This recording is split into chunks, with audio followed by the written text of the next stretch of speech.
Hey there, it's DM Scott. That's right, I'm talking to you. Yeah, you, the chubby guy wearing the This Is How I Roll t-shirt. Why don't you ditch that ratty old t-shirt that's 2 sizes too small for you?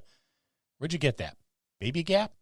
Head on over to our Merch and More store on our epic new website. Grab yourself some Dungeon Masters Dojo logo wear. You won't regret it. Rock that t-shirt like the nerd boss you are. It's sleek and it's black, and everyone knows that black is slimming. Hell, I look like a slender 3XL when I'm wearing this black shirt. Not only will you look deceptively less chunky, but with that bold red and white logo, you look like a superhero. And who doesn't want to look like a superhero? So head on over to the DungeonMastersDojo.com merch and more to fill your bag with our swag. See you next time in the dojo. Ooh, cupcakes. Don't touch them. Why? They're targets. Targets? What? I'm about to send out a series of psychic blasts from my medulla oblongata to obliterate those cupcakes. They're about to be vaporized. Stand clear. It's Psionics this week with me, Hujrot Johaansen from the HiBRiD Theory podcast on the Dungeon Masters Dojo.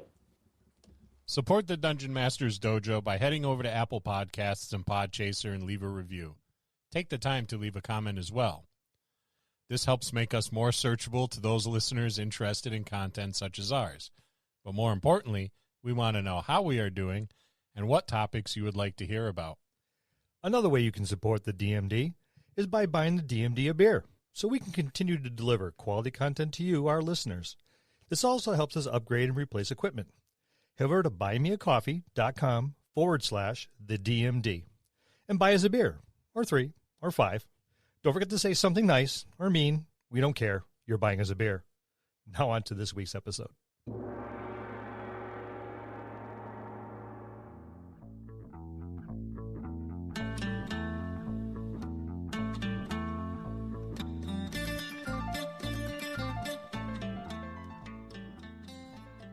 Hello, and welcome to another episode of the Dungeon Masters Dojo podcast. This is a show for game masters and players alike. We hope to bring you tips and tricks to elevate your game and develop the art of dungeon mastery. I'm your host, Louis Aponte, and these are your Dungeon Masters, Scott Labby and Bill Robitaille. Let's enter the dojo and see what they have in store for us today. Hey, Scott. Hey, Bill. How's it going? It's going great. I don't know why, but I feel a headache coming on. It's all of my brain hurts. Yeah, I'm leaking psychic energy. I got a porous medulla oblongata. Got to pour something. It's not a medulla oblongata. Say that again. I can't. It's laughing too much. We got a guest with us today. It's a long time coming, so we're very happy that we finally got schedules to merge, and probably more importantly, a really cool topic to discuss with him. I had to call him in here because, as everybody knows, Bill hates psionics, so I need some backup on this one. We met this guy at Gen Con a few years ago. He ran a game where we played 80s action icons. It was campy, weird, explosive, and just as fun as the 80s. So it was here that we were introduced to HiBRiD and the ETA gaming engine. And after that, our take on gaming changed very radically that day. Interested in HiBRiD? Curious about ETA? Head over to Facebook at www.facebook.com/HiBRiDRPG for more information on that. If you like gaming podcasts, then check this one out. HiBRiD Theory Podcast. You can find that over on Apple Podcasts. With us today is the ultimate 80s action hero himself, Hujrot Johaansen. Welcome to the dojo. How you doing, Hugh? Are we having fun yet? I'm doing very well today. Thank you very much. My pectorals are quivering, waiting to talk to you about one of my favorite topics. Psionics. Yeah, I got backup today. Bill gets cranky when you talk about psionics. Flashback to the old days. Yeah, he's got my medulla oblongata could kick his medulla oblongata's ass, so that's probably why he's a little sensitive about about that sort of thing. It's all the. Do you realize that primal anger, rage, and aggression comes from the medulla oblongata? Yeah. Okay, I've been called a big ape more than once. I was going to say, we have to teach you the frontal, temporal, space, and the limbic system, and all the various portions of the brain, so you know which parts of your abilities will come from. Believe it or not, I did do well in anatomy and physiology, but that was a very long time ago. So let's let our listeners get to know you. I think that's important. So we're gonna start with some pretty heavy topics. Would you rather? Let's play a little game called Would You Rather. Would you rather spend a year living in a nudist colony with Rosie O'Donnell, or a year living in a shipping container with a flatulent Jack Black? Wow, those are both very heavy topics. I'd have to say Rosie O'Donnell in the nudist colony, just because there's a lot of gamers there. Yeah. Yeah, and it's just otherwise it'd just be you and Jack in a lot of gas. Yeah, in an enclosed space. The death of the ozone layer. That doesn't sound very entertaining. A nice guy, but ideally you would want the flatulent Jack Black at the nudist colony. Yes. Because he'd be fantastic to help run the NPCs. Yes, and a naked Rosie O'Donnell in the shipping container. Preferably with you on the other side of the door. Or no lights. Sorry, Rosie.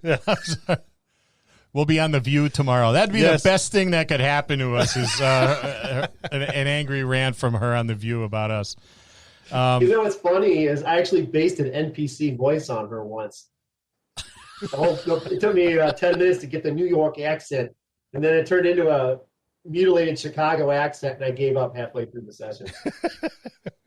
Where do you practice your accents? When I'm working. Yeah, I do it in the car, so it looks like I need medication. Yeah.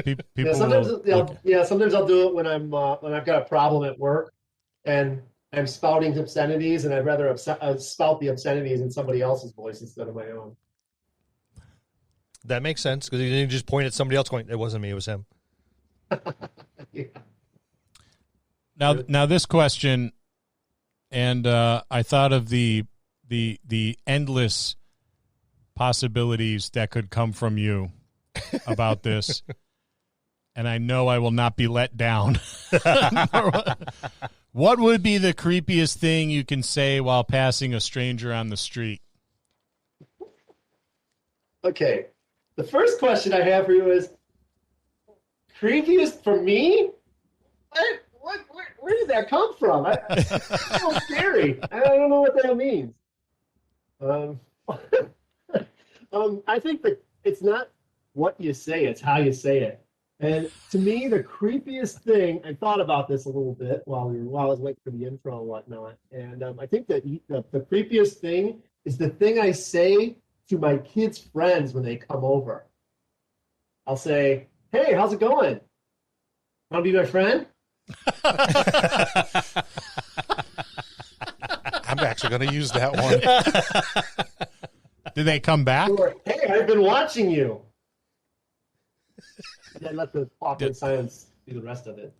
How does that work on boyfriends? Oh, that's... Well, I've been given rules on what I am and not allowed to say to the boyfriends. That's unfortunate. Because unfortunately, I don't have much of a filter. I have even less of a filter than most dads. So I'll get into the percentage chances of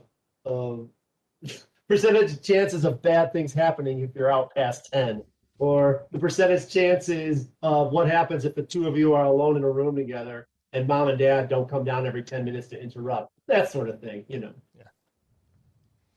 I have no problem with that. No, But I did have two nieces at a very, very young age, and when they would come over, they would bring friends over and have parties over here, along with the boys. And they said, "Yeah, you don't have to worry about my father. You have to worry about my uncle." They're like, "Why?" And they'd walk them over to the gun safe that's right behind Scott here and go, "There's things in there that can hit you from half a mile away." Yeah, that's where I'm kept. and his rampant medulla oblongata. It's a little snug now that I'm getting older and a little bigger. A little? And we have to change the air fresheners much more often. Much more often, yeah. Brings us back to the Jack Black, Rosie O'Donnell thing. When did you start playing tabletop RPGs, and what drew you towards the hobby, and what are some of your favorites besides HiBRiD?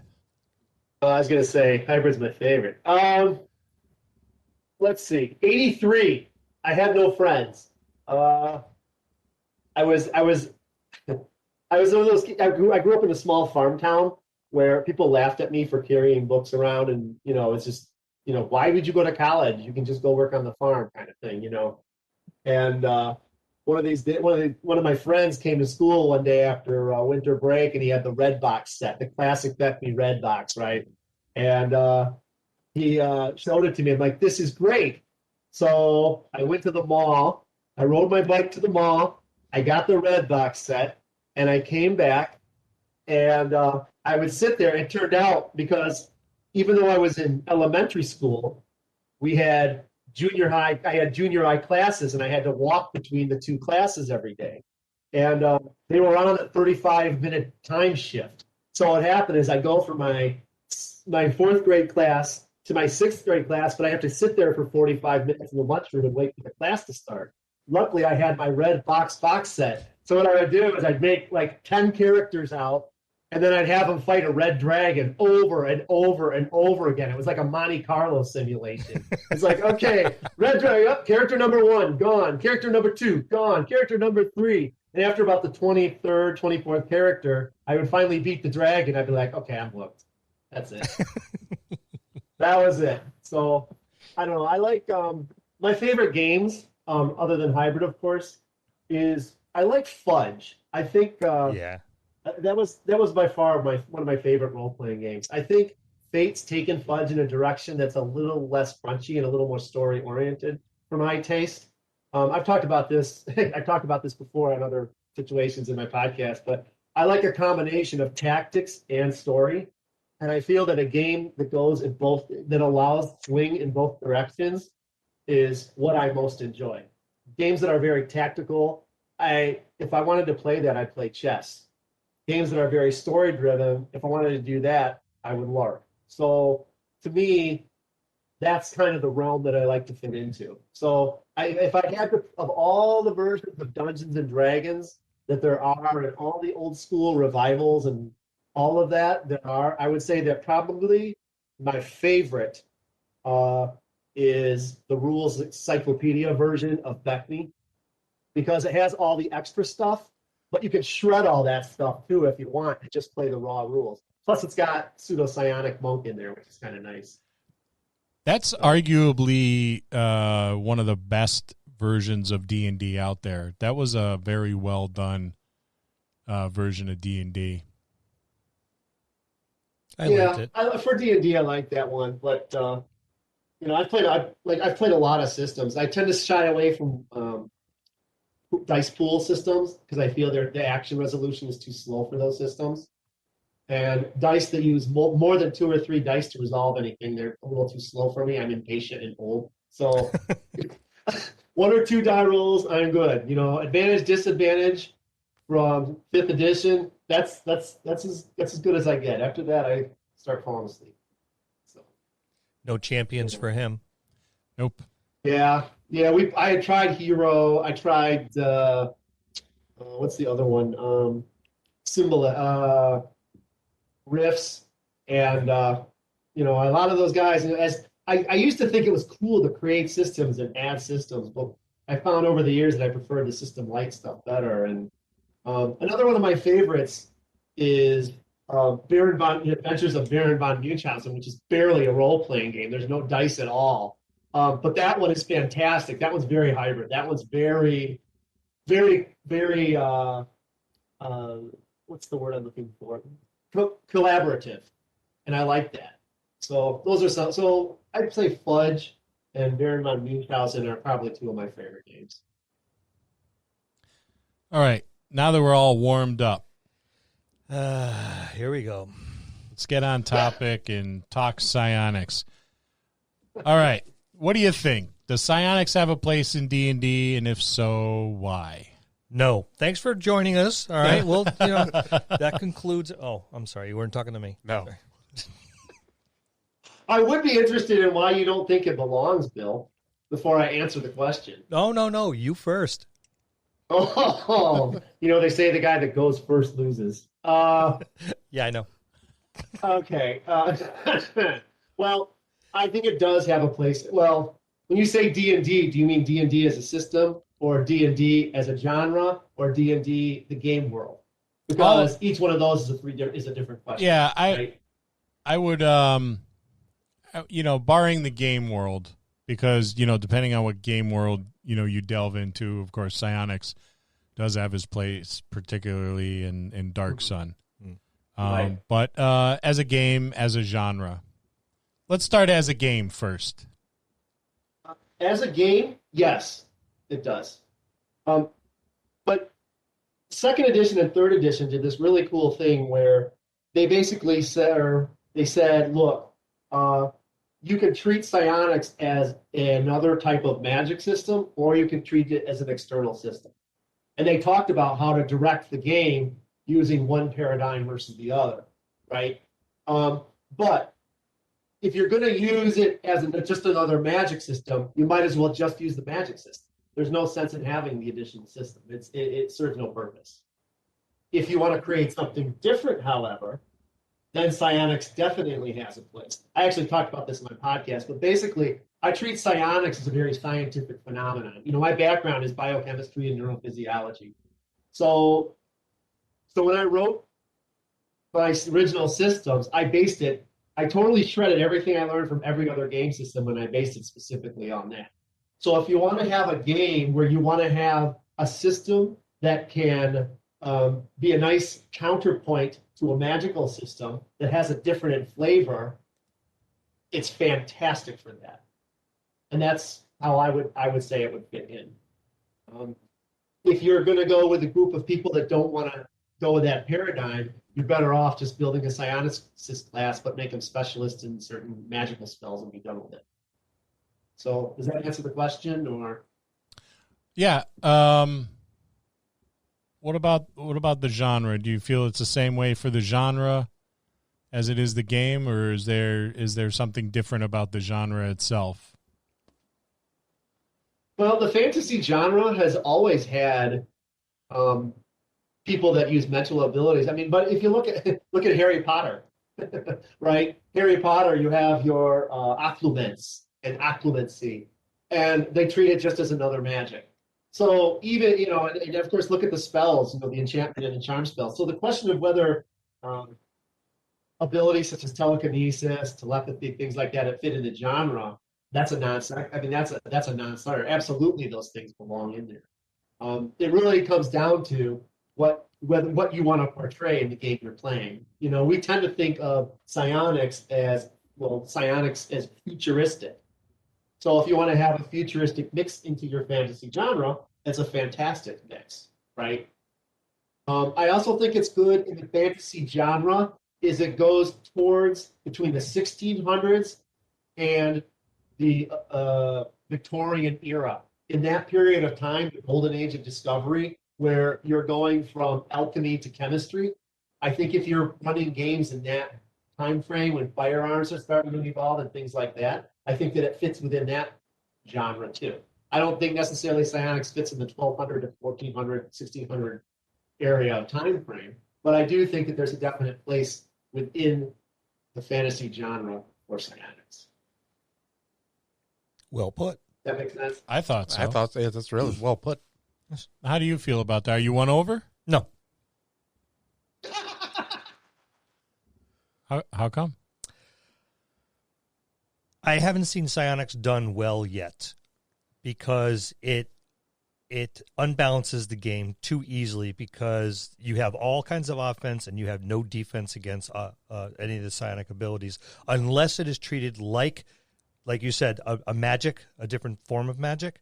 But if it's treated outside the rules all by itself, you read all these different effects and there are no defense against them. and it's too easy for someone to run rampant with the game. The other characters, Lou's over here with a semi-smirk on his face because he's notorious for that kind of stuff. And I found it just simply outbalanced the game each and every time I seen it played. Oh, that's why I got to play HiBRiD Psionics. Well, like I said, I haven't seen it done correctly or well yet. Now, that might change with 5th edition. That might change with 5th edition. But up to this point, I have not seen it done right or well. And all it does is just screw up every game it's ever been in. I liked it. I know, because you're the one screwing up the game. I think I think in AD&D particularly, I don't know a lot about psionics in 3rd edition or beyond, but in AD&D, I know it seems like they tried to balance it as best they could by making it a mandate to have, what was it, like an 18 intelligence? I forget what it was, but it was up. It was high. Yeah. And then there were psionic points, I think you had to spend. And you had to actually, roll on a table to get some psionic abilities too. Yeah. So Zero and first edition were fails on that. It was just added on. If you look at the history, they added it on, and even Gary didn't like anything based on points, and so it makes sense that it came from someone else, and then they tacked it on because back then, they were kind of doing what I used to do in the '90s, what we've all done at one time or another, where we I saw that in a movie, I want to make it happen. I saw that in a movie, I want to make it happen. So it just felt like that. It wasn't until 2nd edition came along that they tried to balance it. They did a pretty good job, but it still was not considered a core part of the game. It was still written as an add-on system. And then 3rd edition tried to build it directly in using the 3rd edition mechanics. But I've heard you guys talk about the 3rd edition mechanics before, and they tend to get a little bit heavy towards the magic and the psionic side. Mm-hmm. So, they weren't done particularly well there either. I think that people don't know what to do with them. That's the feeling I get. Yeah, whether or not they fit neatly into your fantasy campaign setting, whether or not they have a place. What do I do with them? How do I portray a character? How do I run a table with 1 or 2 characters? I think that's what abilities? It really is. I think a lot of DMs, at least because when I played, it was 2.5. You're right. And the few tables I played when I played a psionicist, I don't think the DMs were really prepared for it, so they didn't know how to handle it. So, I was overpowered because they didn't do their homework either. But it was tough. It was tough. I mean, because it's like, at a particular level, I can teleport someone to another destination as long as I can see that destination. Okay, well, I can see the moon. That's true. I can see that crater on the moon. All right, I'm going to send them there. But I'm not overpowered. And I've had players try that. Right. I desperately like the idea of psionics. It just hasn't been done well. And I would like to see it done well. I would like to see the ability with people with mental magic. But every incarnation that I've seen has just run afoul because it looked like they're trying to monkey wrench it into an existing system. Well, I would say that would normally be the case, but I think 5e is slowly introducing it with the new classes. You got the rogue class, you got the fighter class, you got one of the caster classes also. Is it sorcerer that has? I think so. I can't remember which one it is, but they're just bringing in bits and pieces right now. Excellent. Thank you for opening that can of worms for me. Now we have a brand new system where everyone, including your cat, can cast goddamn magic now. All right. There is no class. You have to fight to get a class that doesn't cast magic or have some magic-like abilities. And now we're going to, once again, take mental magic and force it down everyone's throat along. Because God forbid if you can't make some kind of effect happen with, a spell or something like that. So now we're just going to muddy the magical waters even more with psionics. He's salty today. This is a triggering topic for Bill. I took a blood pressure pill just before I came downstairs just because I knew this was going to set me off. Should take another one. I think 5th edition, I like it, but the more they add to it, the more it's just turning into a magic-heavy system. No, You guys start listening to my podcast, man. No. I have a couple of episodes coming up actually about that. One of them is called magicless weapon damage, actually. But I won't talk about that. But what I will say is your points are solid. I think that one of the problems you run into is directors aren't comfortable with them. Yep. So because they aren't comfortable with them, kind of like I'm not comfortable with Magic. When I'm running my 5e game, I just like, you guys tell me what happens. I don't even care. You know, the abilities in Dungeons and Dragons, and it's always been this way, they're based on tactical effects, right? And so because they're based on tactical effects, a lot of what's beautiful about the game is lost on that tactical basis. We've talked about that with HiBRiD before, where it's not a matter of rolling the hit and doing damage. It's that description and the intent that's more important than the actual damage that you do when you're playing HiBRiD, right? And that's what I'll do when I'm running my 5e game. It's great that you can do, 1d10 points of damage, but what really happens, sure, you're going to use 2d10 for your Ray of Frost, but what's to stop you from taking that Ray of Frost and making a little tiny chair and sitting in it and rolling around in a pond, right? You don't see that in the rules, right? Why can't I do that? Because the rules aren't written with that in mind, right? The rules are written tactically. And so if everything's written tactically, that's the frame of mind. That secondary step beyond the source of magic or what it comes from gets lost by the tactical descriptions. And the directors will get lost because they're thinking, oh, God, what are they going to do to my bad guys? And to me, I would challenge the directors, and I would say, look, these exist. Make some bad guys that use these same abilities and hit them first. Learn them well. Learn them hard, hit them hard, kill a couple of player characters. Then you'll get to see the fear on their faces. Then, of course, they're going to want to play, and then that will happen is it will engage the group, and then you can all learn it together. Right? The problem is that one side or the other doesn't learn them. The other point is if you're in your session 0 and you don't discuss the genre of the game, then you've lost your opportunity to introduce something unique or new to that as well. Absolutely true. You're going to have, so to me, and then additionally, like you said, to your point, Bill, well, I can see the moon. Why can't I do that? Why can't I go there? I can do 10d10 points of damage, but what does that mean to knocking down a stone block? Right? There's a lot of things that are tactical, and if you go at it from the literal tactical point of view, then you miss out on all the wonder and the beauty that Psionics could really be. We had a Psionicist in the game I'm running now, and there's no, in the 3rd edition, they'd say you have effects, like you can make colored beams cut out of your head and stuff. But I didn't do any of that. What I did is you feel, the director's job is to describe what happens during a psionic attack. It's not enough to say mental blast for 10d10 points of damage. But if you're saying, oh my gosh, you can feel as if the fluid around your brain and your skull is catching on fire and burning you from the outside in, and the blood is coming from your nose and your ears. Now psionics is scary. Now psionics is something much different from magic than I hit you for 5d10 points of damage. So a lot of that has to do with it's the director's fault. And then the other fault is, again, this is one of my beefs with D&D is the everything's magical and everything's tactical aspect that you're saying. I 100% agree. Everybody's freaking magical. Everyone's a freaking furry. I mean, what the heck? Why can't we just have people with blood and iron and wood hacking each other pieces and trying to beat their will into a world that doesn't want them there? What happened to that? Yeah. We're not allowed to do that anymore? Yeah. And that's a shame.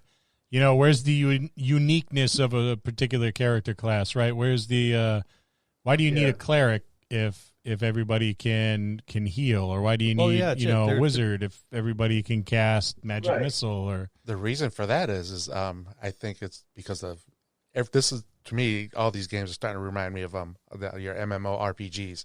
Yep. And I think that's what the masses really want.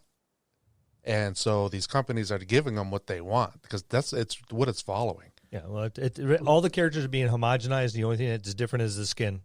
And that's what it is in an MMO. Yeah. So, Right. and that's where it's actually, a lot of this is based on. All these new characters that I even we went over.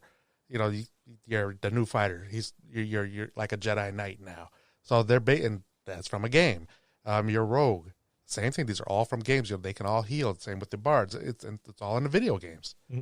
So that's where I think a lot of this is coming from. Yeah. And then going back to the psionics, it's because magic's so on it everywhere. What do you need psionics for? What do you need it for? You've already got everybody else has got everything else. There's no reason for it. Yeah. Because, I would like to see Professor X is cool. Yeah, I would like to see psionics back in the game, but like Bill said, and yes, to Bill's point, when we were playing, I was a dick sometimes. I was a little. Sometimes. Yeah. Fortunately, he's changed his ways at the gaming table. Yeah, yes. Back then it was 87% of the time he was a dick. Now he's only 72% a dick. Wow. Maybe I should leave the room. I feel like I've entered into something here. He's mellowing with age. So for our listeners, there was some terminology that may have been thrown out there that you may not be familiar with. For our guest, Hujrot, he's a director, not a game master, not a dungeon master, but that's not a storyteller. He's a director. That's the title. So the director does the same job as like a DM or a GM or a storyteller or whatever. Judge. But but what he does very, very, very well is setting the scene and the description. And that really, like, it does a lot for the game, when the scene is set and you can see it in your mind's eye. I know we had fun. We embraced it. We had a blast. We sure did. We embraced it. We had a blast. It was one of the quickest 4-hour sessions I've ever been at. I forget the name of the poor individual who was trying to keep track of the quotes, and we were firing them out faster than he could write them. It was a fantastic time. Something I look forward to doing again in the future. Thank you very much. I had fun. It's always fun having newbies. We were playtesting that. That was the one that we were playtesting for my next convention when conventions open up again. But you guys have run a couple of my other games. It's pretty much it gets a little bit crazy and over the top. So why not? It's a good time. Yeah, to Bill's point though, Bill, you've seen the way things can go over the top in my games, right? Oh yeah. But you would never say that anything is overpowered or out of control. No, not at all. Right? And that's with abilities that have much looser standards than the Psionics in 5th edition Dungeons and Dragons. Yep. And so the question becomes, and I guess I do keep coming back to the Psionics, the overpowered argument. To me, the overpowered argument has never been one that I worried about as a dungeon master or a director. Because I feel that your job as a director is to challenge the players, and their job is to push you as hard as they can.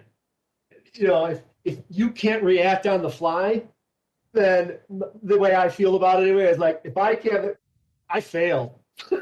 Oh no, I reacted on the fly, and I curtailed those attempts to send people to the moon, and would explain why and things like that. But the ability for them to repeatedly go back to the book saying, well, no, it says this.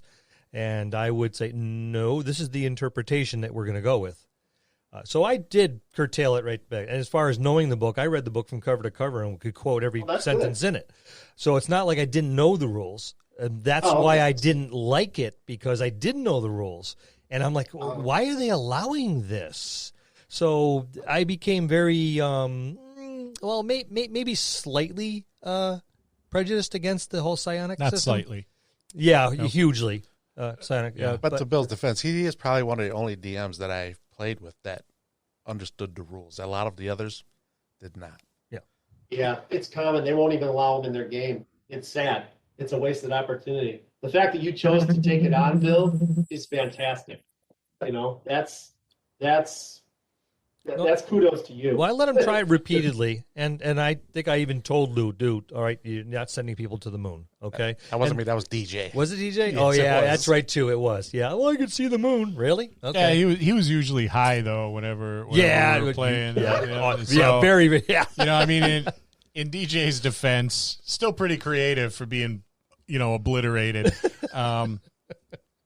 The whole AD&D thing. Well, AD&D almost had this feel like it was cobbled together, like it was bits and pieces of a multitude of articles written by Gary Gygax or some other folks, and then like I think one of you said, Psionics was kind of like an afterthought. I think if I remember correctly, it was tucked in the back of the book.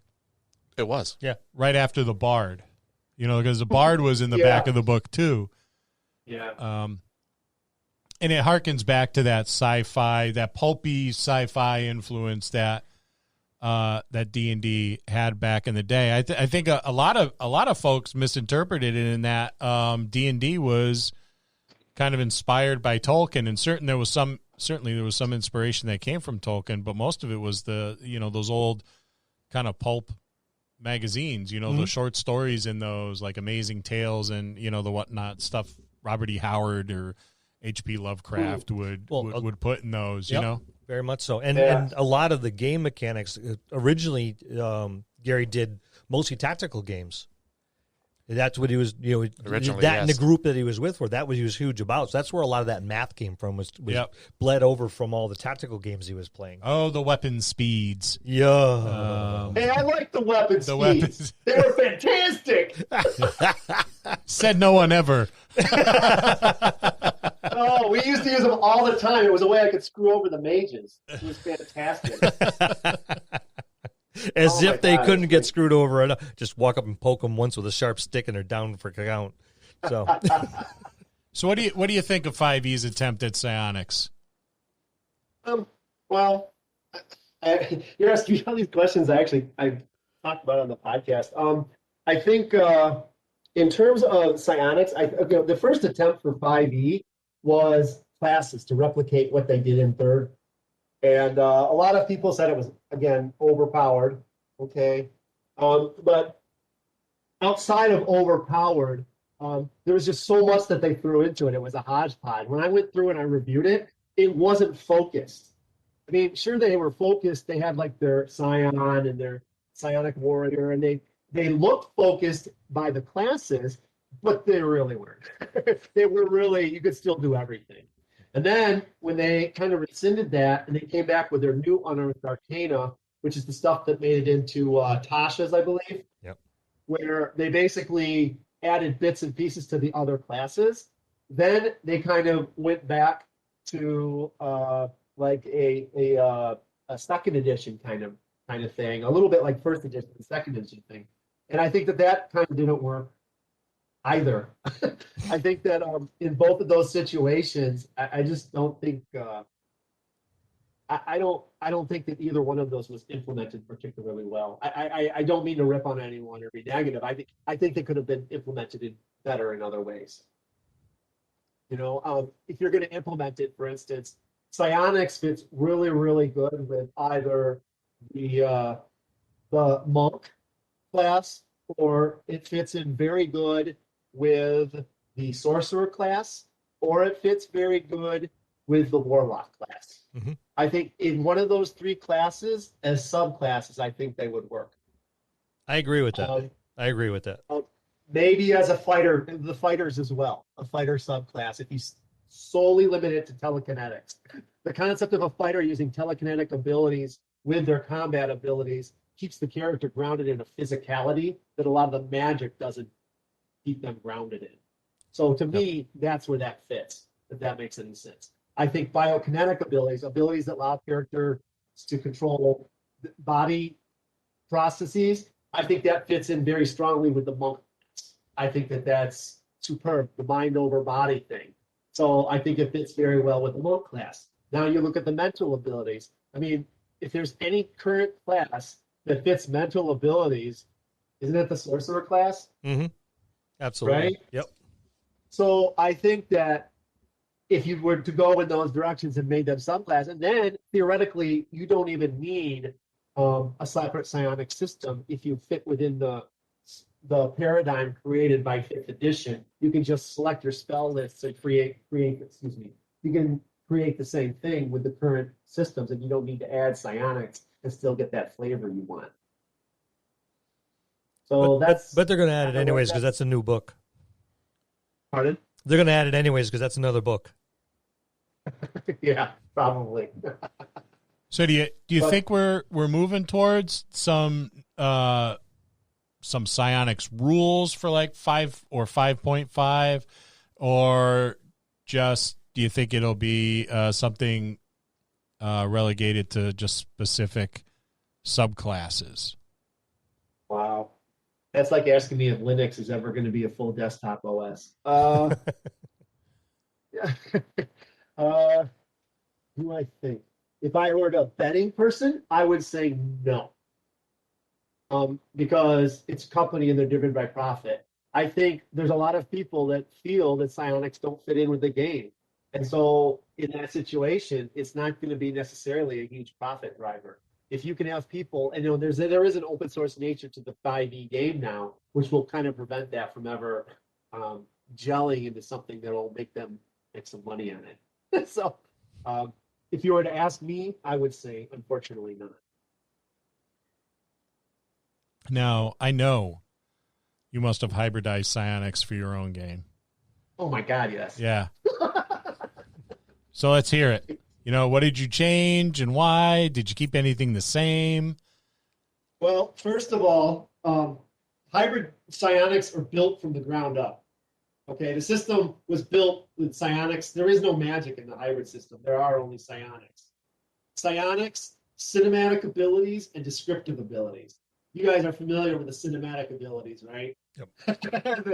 the trademark weapon, the unlimited ammunition, all of those things that are crazy. Well, there are several disciplines. They're called aspects in HiBRiD. There's telekinetic abilities, mentalic abilities, biokinetic abilities, and what I call correspondent abilities. Correspondent abilities allow you to modify space or time.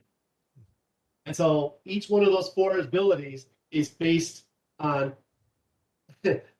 meters, kilograms, liters, and quantum physics. So right off the bat, you're limited in your current gravity will. So a lot of things are very defined in terms of science, but they're written into the rules that way, but hidden from the players, so the players don't have to deal with the physics of it. So right off the bat, so what'll happen is when you go to do any mentalic ability, everything in HiBRiD, there are no savings throws in HiBRiD. Everything is a task roll to hit. If you get everything. So if you wanted to use a mentalic ability on a Dungeons and Dragons character, you would roll a hit and your difficulty rating would be their ability score. So for instance, if you telekinetically wanted to control someone, the difficulty rating would be their strength. If you wanted to mentally control someone, then their defense rating or their quote-unquote armor class would be their will. One of the things that we have is I don't believe in the charisma app. This is going to take a lot of people. I believe charisma is a bad ability and shouldn't exist in the Dungeons and Dragons game. However, the perception ability should replace it. Charisma is a skill. Perception, how many times do you use it? It's so often used that D&D didn't want to change their paradigm, but yet they added passive perception based on wisdom. Right? In the HiBRiD system, perception is a major ability. If you want to make your opponent see something that's not there, you have to overcome their perception. So basically what it does is when you take the HiBRiD mental system, mentalic system, or biokinetic system, if it's biokinetic, you'll overcome their constitution because you're overcoming their body's inherent defenses, right? So everything targets one of the 6 ability scores in the 5th edition Dungeons and Dragons game. And the cool thing is it gives a reason for the ability scores because they pretty much took that away. Yeah. Right? Everything's based on modifiers now. The only reason you have an ability score is to generate a modifier. But when you have everything as an attack, then it actually gives you a reason to think about, well, do I want a 15 or a 16? right? It makes a difference because that makes it 5% harder to hit you with a metallic attack.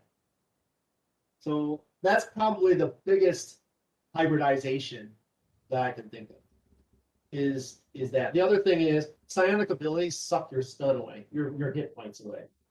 So depending on how strong an ability is, and abilities are defined of whether they modify the story a little bit, modify the story a lot, destroy the game world. And depending on the cost of it, they run in a cost from 1 to 10. And that's the number of points of stun it costs your character to use that ability. So it adds the drama to, okay, what if an ability, and now here's a cool thing. What if you have an ability that's an above a level to heal someone for 1d10 points of damage, but then it causes 5 points of damage to you when you use it? That's awesome. Yeah. Right? So I think that's awesome. That adds a flavor to it. So by adding that, then by subtracting their hit points whenever they use an ability, that makes it a more strategic and story-driven decision rather than I'm going to keep blasting them with Eldritch Blast all day. So I would say that those are the primary things that I did to hybridize 5 Evasites. Now, I haven't used it yet. I've got 4 NPCs currently running that are all psionic NPCs where I use those abilities. We've had 1 encounter with them, and the PCs are 2 of them are intrigued and the rest of them are scared. So I think we're in good shape. There you go. So sorry, I get all passionate about it when I talk about it, obviously. No, it just seems to me like you just kind of whipped it together. Well, other thing I like about it, I'm my horn, but like a metallic ability, you don't just mentally blast someone. You can either affect their thoughts, their dreams, their perceptions, their drives, their movements, or I forget the other one.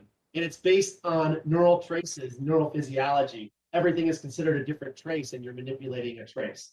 So when you hit someone, instead of doing mental damage, you hit them and you discombobulate them for a round. Because what was I doing? It's almost like they smoked pot and they forgot what they were going to do. So, tactically, they lose their attacks for a round. But from a story standpoint, what was I doing again? So it has a definite flavor to it that's a little bit different than just hitting them for damage or controlling them. The other thing is psionics. Some of them are in HiBRiD. Some of them are you have to concentrate on them to use them, and those are called dynamic because you're constantly. I borrow that word from biology. You dynamically powered. It requires energy to constantly put energy into them. Mm-hmm. Whereas other ones are static. You hit them once, and then you're out, and then you can go do something else. So that's kind of the way. See, I could talk forever. But, so the answer is yes.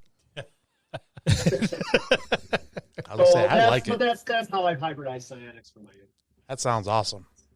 So you tell our listeners a little bit about HiBRiD and then Ite. Ite is one of my favorite things to play with. And I'm dying to use it in a Marvel Superheroes game with the old TSR rules because I know it would be epic. Yep.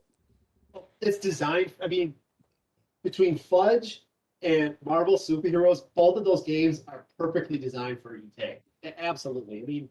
As you guys know, hero points, you have hero points. There's a lot of game systems that do it, but the difference with a lot of those systems are they have a mechanistic definition, right? So it's great if you have a mechanistic, or you get to re-roll dice, or you get to add some points, and that's great. But the problem is that that's pretty stifling, right? It's stuck in mechanics, and it doesn't allow you to metagame beyond that. A lot of people, I've seen a lot of podcasts where people talk down on metagaming, but I disagree. I think if you have a system for metagaming and everybody uses it, it's fantastic, and it adds a level to the game that's phenomenal. And that's what the Ite gaming engine is designed for, right? As you guys know, it's specifically designed to take any game system and put it on top of the mechanics.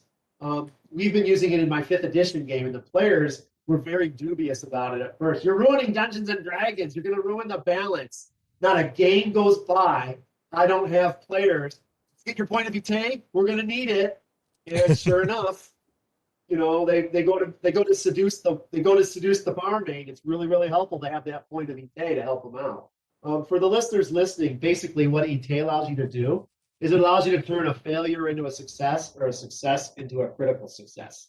And if it's a critical success, you as players, you can dogpile on a critical success and just keep amping up the level of macho-ness until you run out of vitae or you run against the genre of the game. That's pretty much the only limits to the game of vitae, how far you can go with it. Oh, is that how it works? I believe we barely touched on that. I went through all my vitae chips pretty damn quick. Yeah. Well, you know, to introduce them to the system, I did the same thing I did for you guys at Gen Con. I gave them 10 points of vitae for their 0 session. We did our 0 session, and then we did a 0.1, 0.2, 0.3, specifically to get them used to using vitae. Because a lot of them are like, well, but I had my son who's only known the vitae gaming engine since he was 6, and he's 13 now. So having him there to show them how he could just do whatever he wanted every single time he did something. Everyone's like, you can do that? You can do that? You can do that? Just like we had at Gen Con, I had a ringer playing with you guys. There's always a ringer playing with you guys to push that. So yeah, no, he sat next to me. Say what? He sat next to me. Yeah. Yeah, as long as you have someone to push the rules, after 1 or 2 times, people get the hang of it very, very quickly. So, yeah. Now you're podcasting. I think you're podcasting a little more frequently, or am I wrong than you were before? Tell us a little bit about how that came about. Well, it's your fault. Basically, what happened was, you know, I met you guys a couple of years ago. And over the years, you know, I've been running these games at Gen Con for like 20 plus years. And so over the years, I've kind of grown this group of following. You know, I run 5 games. 3 of those games are set for people that come back every year to play it. So, like, I got the Rhine there up in Wisconsin. I have all these different people, these different groups of people that come to play. I can use their name, I asked. Anyway, and so I have all of these people that come to play, and what ends up happening is, when's the game going to be published? When can we buy the rules? How do you do this? How do you decide how you design your characters? You know, how do you make, you know, a lot of questions have come up because they've had a lot of fun with the game. And so originally what I started doing is I had this HiBRiD theory, I had the HiBRiD theory blog.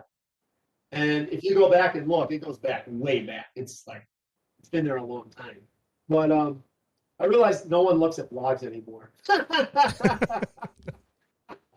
So tough to read while you're driving.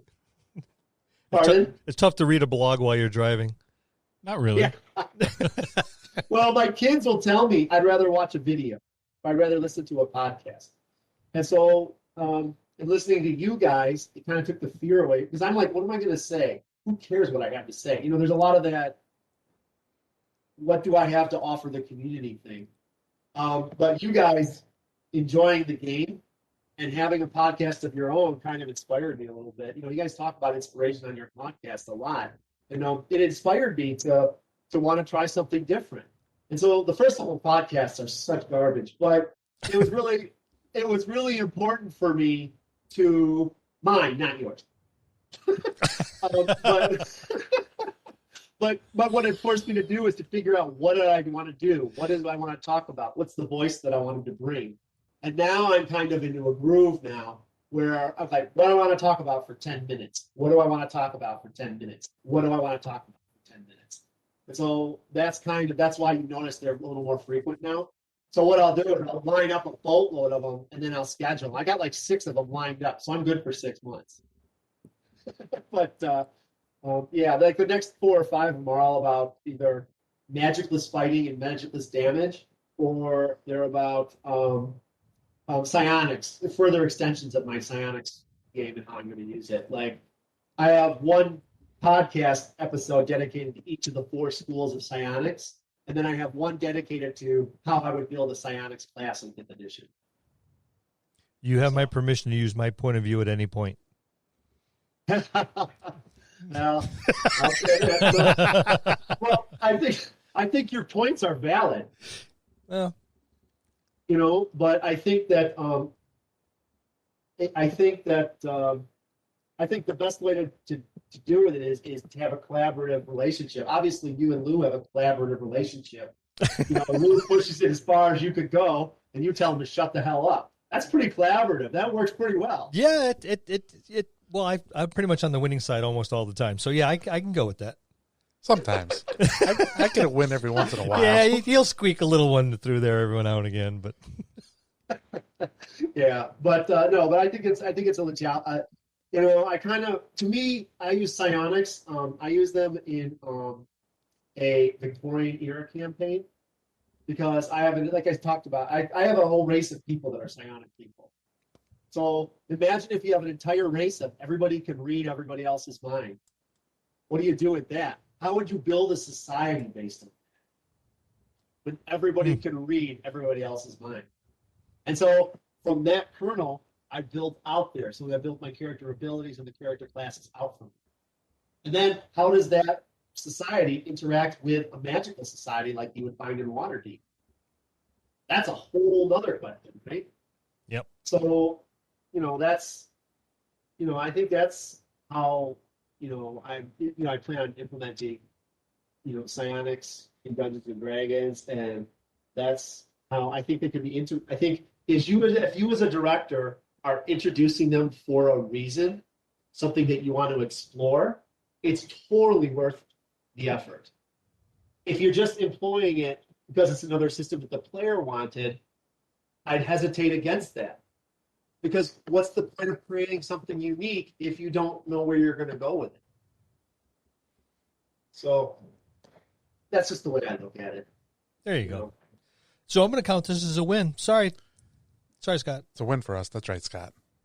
I count it as a win as well, and I Bill, knew Bill's a little bit on board. He just won't admit to it. Yeah, he's Bill doesn't like change. I don't know if anybody's noticed that. He's your classic D personality. He's a little set in his ways. I don't know why you said that. I embraced 5e wholeheartedly. You did, and I was shocked. Absolutely shocked. Wholeheartedly. Remember, wholeheartedly, even the new psionic stuff's in 5e. Yeah. Yeah, it's not there yet. It's there. Not yet. No, it's not. Tasha's is an optional book, remember? God damn it. Says it on nearly every page. Optional. And that's Hujrot Johaansen from the HiBRiD Gaming. You can find the links to the HiBRiD Theory podcast and the Facebook page in the description below. Go check it out and improve your game. Thanks for joining us. See y'all next time in the dojo. That's going to conclude this episode. Thanks for tuning in and listening. Please subscribe to the podcast for more great content. If you'd like to hear a particular topic, you can reach us on Facebook at the Dungeon Masters Dojo, or you can drop us an email at thedungeonmastersdojo@gmail.com. Thank you, and have a good day.